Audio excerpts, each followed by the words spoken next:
அவர் திரு விஜய் அவர்களை ஃபோக்கஸ் பண்ண he is losing his votes. அத நான் கண்கூடா பார்க்கிறேன். அப்ப அவருக்கு இப்ப இன்னைக்கு 8% ஓட் இருக்குது. சட்டமன்ற தேர்தல் பிறகு 10% ஓட்டா மாறுதுனே எல்லாரோட கவனம் திரும்பி என்னப்பா ஒரு ஆள் வந்து தனியா அசைக்க முடியாம வளர்ந்துகிட்டே இருக்காருன்னு பாப்பா. ஒரு இடத்துல தளர்ந்துட்டாருன்னா இதோட முடிஞ்சன ஒரு 10 பேர் கிளம்புவாங்க. புரியுங்களா? திரு சீமான் இன்னைக்கு வரைக்கும் குறைக்க முடியாத சக்தியா இருக்கார். 1.5 3 5 7 வந்து நிக்கிறார்.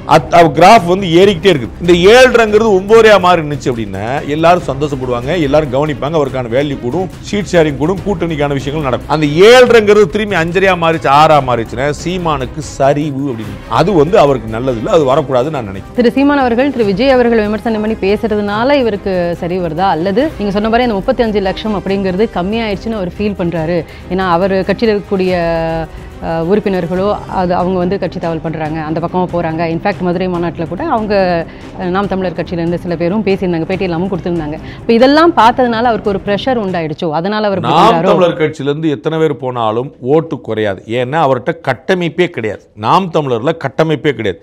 நாம் தமிழருடைய பொதுச் செயலாளர், பொருளாளர், ஒருங்கிணைப்பாளர், இணை ஒருங்கிணைப்பாளர், மண்டல நிர்வாகி அப்படின்னு யாராவது ஒருத்தர் பேரை நினைவுபடுத்தி நீங்கள் சொல்லிடுங்க. அது வந்து ஒரு பெரிய சேலஞ்சான விஷயம்.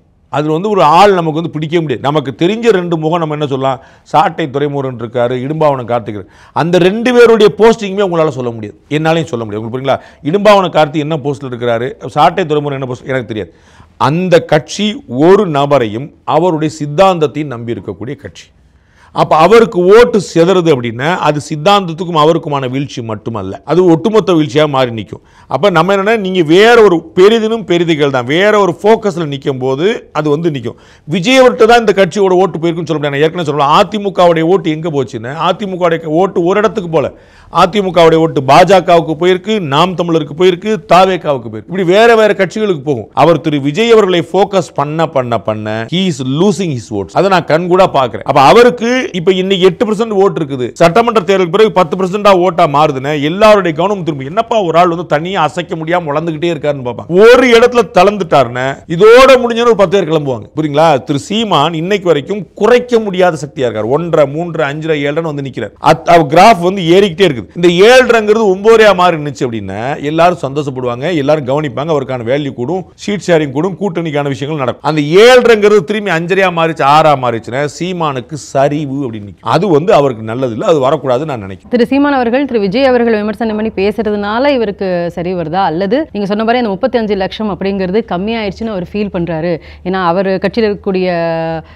உறுப்பினர்களோ அவங்க வந்து கட்சி தாவல் பண்ணுறாங்க, அந்த பக்கமாக போகிறாங்க. இன்ஃபேக்ட் மதுரை மாநாட்டில் கூட அவங்க நாம் தமிழர் கட்சியிலேருந்து சில பேரும் பேசியிருந்தாங்க, பேட்டி எல்லாமும் கொடுத்துருந்தாங்க. இப்போ இதெல்லாம் பார்த்ததுனால அவருக்கு ஒரு ப்ரெஷர் உண்டாயிடுச்சோ, அதனால் அவர் நாம் தமிழர் கட்சியிலேருந்து எத்தனை பேர் போனாலும் ஓட்டு குறையாது. ஏன்னா அவர்கிட்ட கட்டமைப்பே கிடையாது. Behind Woods Beyond the News with Rangaraj Pandey. Title sponsor GT Holidays, South India's #1 travel brand. Powered by Saubhagya Home and Kitchen Appliances. Renacon Rapid Wall Panel. சுவர்கள் உயரட்டும், கனவுகள் வளரட்டும்.